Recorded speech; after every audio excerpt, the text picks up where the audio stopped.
Bible कहती, पतरस ने कहा, अपने भविष्यद्वक्ताओं की, अपने प्रभु के दासों की गवाही को ध्यान में रखते हुए परमेश्वर में चलो। उनकी शुरुआत देखते हुए और परमेश्वर ने किस तरह से उनको बढ़ाया, उनको देखते हुए तुम अपनी जिंदगी व्यतीत करो। इसहाक की मैरिज कैसे हुई थी? अब्राहम का दास नौकर गया था और इसहाक के लिए एक लड़की लेके आया था जिसका नाम क्या था? रिबका। हाँ या ना? आप जानते हैं, अगर आप क्रिश्चियन हैं और आप अगर लव मैरिज करना चाहते हैं या आप शराब पीना चाहते हैं तो आपको ऊपर से आवाज नहीं आएगी, तू मत कर। इसहाक की अगर आप लाइफ देखो तो जो चीजें उसने परमेश्वर के वचन में होके की, वहां वो ब्लेस है। कैसे? उसका अब्राहम का नौकर आके बोलते हैं कि इसहाक, ये तेरे पिता ने मुझे भेजा था कि तेरे लिए मैं वाइफ लेके आऊं, पर इस देश की लड़की अन्य जातियों में से नहीं, अपने देश में से मैं परमेश्वर को मानने वाली लेके आऊं। अब मैं ये लड़की लेके आया हूं, ये परमेश्वर की इच्छा है। और बाइबल कहती है इसहाक ने कहा ठीक है, परमेश्वर की इच्छा को मैं स्वीकार करता हूं। और उसने लिखा रिबका को उसने अपनी पत्नी स्वीकार किया। हाँ या ना? पर जब बाइबल कहती, जब याकूब अपने मामा के घर गया तो उसे एक लड़की पसंद आई जिसका नाम क्या था? राहेल। क्या नाम था? राहेल। अब अगर याकूब बुद्धिमान होता, आप जानते कई सफरिंग्स, कई आपके दुख, कई आपके सताव परमेश्वर की ओर से नहीं मिले आपको, वो आपने खुद मोल लिए। बाइबल कहती जब वो गया, क्योंकि याकूब जो था एक इमोशनल इंसान था, इमोशनल था वो।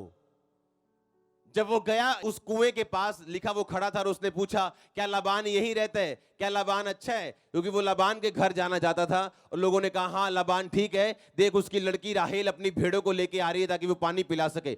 लिखा उसने राहेल को पकड़ा, चूमा और उसे लिपट कर रोया। क्योंकि याकूब क्या था? एक इमोशनल इंसान। परमेश्वर इमोशनल नहीं, वो क्या है? स्पिरिचुअल। अब दाऊद कामयाब क्यों हुआ या सुलेमान कामयाब क्यों हुआ? क्योंकि सुलेमान ने अपने बाप की गवाही को ध्यान से देखा था कि मेरा बाप था अपने भाइयों में जो अकेला पवित्रताई में था, बाकी सारे भाई ऐश कर रहे थे, लेकिन दाऊद परमेश्वर की आराधना कर रहा था और परमेश्वर में खड़ा और अड़ा था। और सुलेमान ने अपने बाप की गवाही को ध्यान से देखा था कि मेरे बाप ने किस तरह से परमेश्वर में खड़े होके परमेश्वर की आशीष को लिया, और जो राजा होने की पदवी मेरे बाप के बड़े भाई की थी, परमेश्वर ने उसे नहीं दी, मेरे बाप दाऊद को दी। वैसा ही सुलेमान चलता रहा और परमेश्वर ने अबशालोम को छोड़ दिया। कौन था अबशालोम?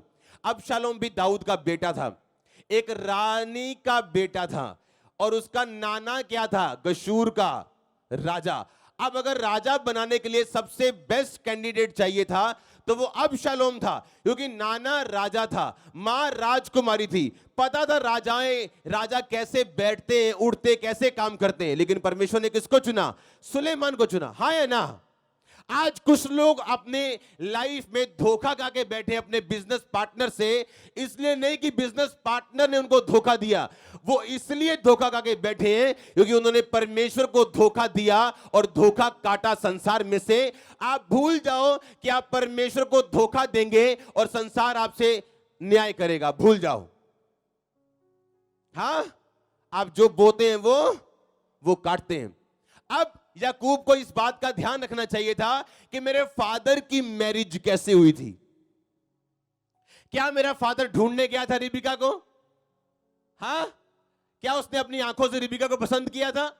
नहीं। अगर आप ध्यान से लाइफ देखें, आप याकूब की और उसके पापा इसहाक की, तो आपको इसहाक की मैरिड लाइफ याकूब की मैरिड लाइफ से 100 गुना ज्यादा ब्लेस नजर आएगी। अब अगर आप स्पिरिचुअल हैं, क्या आप नहीं जानते परमेश्वर ने मेरी जिंदगी में क्या किया? क्या आप नहीं जानते यहां पे परमेश्वर क्या कर रहे हैं? और फिर भी अगर हम पवित्रताई में ना चले, इतना वचन सुन के भी, इसका मतलब आप भी दूसरे याकूब हैं कि परमेश्वर आपके साथ भी होगा, पर आप साथ साथ अपनी लाइफ में सफर भी करेंगे, क्योंकि आपने अपने शरीर पर अब तक काबू नहीं किया। लिखा राहेल को देख के वो रोया, क्योंकि वो एक इमोशनल इंसान था। अब परमेश्वर गलती करने पर अपने बच्चों को त्यागता तो नहीं, छोड़ता तो नहीं, पर उस गलती के कारण उनको सफरिंग सहनी पड़ती और दुख सहना पड़ता है। इससे परमेश्वर उनको बचाता भी नहीं। अब अगर वो ध्यान से देखता, मेरा फादर जो था वो लड़की ढूंढने नहीं गया था, और बाइबल कहती जब वो राहेल को देखते हैं तो राहेल से प्रेम कर बैठते हैं और उसके पिता को बोलते हैं मैं राहेल के लिए 7 साल तेरी सेवा करूंगा। ए मूर्ख इंसान, क्या तेरे बाप ने एक लड़की के लिए 7 साल क्या 7 महीने भी सेवा की किसी की? पर तू अपने मुंह से क्या कहते हैं कि मैं 7 साल तेरी सेवा करूंगा। और फिर उसने कहा कि ठीक है, और किसका शादी कर दी? उसकी बड़ी बहन की शादी कर दी। कहता है 7 साल तू और सेवा कर, क्योंकि उसने कमजोरी देख ली कि याकूब के अंदर कमजोरी है। ये लव मैरिज उसकी कमजोरी है, और शैतान आपकी कमजोरियों को फायदा उठा के जो चीज आपको 6 महीने में मिल सकती है 21 साल और 14 साल लगवाता आपकी लाइफ में। अपने फादर लिखा अपने भविष्यवक्ताओं की, परमेश्वर के दासों की गवाही को सुनो और उसको फॉलो करो। उसने कहा क्योंकि वो आपके लिए परमेश्वर ने बनाई है। आमीन। 14 साल उसने लड़कियों के लिए सेवा की, और अभी भी लाबान 7 साल और उसको फंसाना चाहता था। वहां पे मिरेकल हुए याकूब की लाइफ में। परमेश्वर ने उसे छुड़ाया, उसे दर्शन दिए, भेड़ बकरियों वाला मिरेकल उसकी लाइफ में किया कि जब वो चितकबरे बच्चे चाहता था चितकबरे होते थे, काले चाहता था काले होते थे, व्हाइट चाहता था व्हाइट होते थे। मिरेकल किया, पर उसके कारण कि वो इमोशनल था और अपने इमोशंस को फॉलो करता था, उसको अपनी लाइफ में दुख भी झेलने पड़े। हालेलुया। आपको ये ध्यान रखना है कि जो ग्रेस आपको मिली है आप उसको गाली नहीं दे सकते। आईएएस इंस्टीट्यूट में था सोफिया में, और मैंने स्टूडेंट्स को बताया कि आपको क्या लगता है। मैंने कहा जब नोटबंदी हुई तो चर्च के पास अपनी जमीन नहीं थी कि हम पार्किंग लगा सकें, क्योंकि इतना पैसा नहीं होता चर्च के पास कि हम पार्किंग की जगह भी खरीद लें। लेकिन जब नोटबंदी हुई तो लोगों के पास पैसा नहीं था, बैंक पैसा नहीं दे रहे थे। जिन्होंने शादियां रखी थी अब बहुत अमीर है लेकिन पैसा नहीं, लेकिन चर्च के पास था। क्यों? क्योंकि हर संडे आता था। थोड़े में भी वो अपनी जमीन दे गए। कभी थोड़े दे दो, बाकी पैसे, जमीन पूरे पैसों के लिए, पर बाकी पैसे आप बाद में देना। आमीन। अगर आप स्पिरिचुअल हैं तो आपको यह समझना चाहिए मेरे आसपास जो हो रहा है वो क्यों हो रहा है। कि बाप के पास लाखों भेड़े मौजूद हैं और बेटा जंगलों में जा रहा है शिकार खेलने के लिए, टाइम वेस्टर। और परमेश्वर ने कहा मैंने इसको अप्रिय जाना।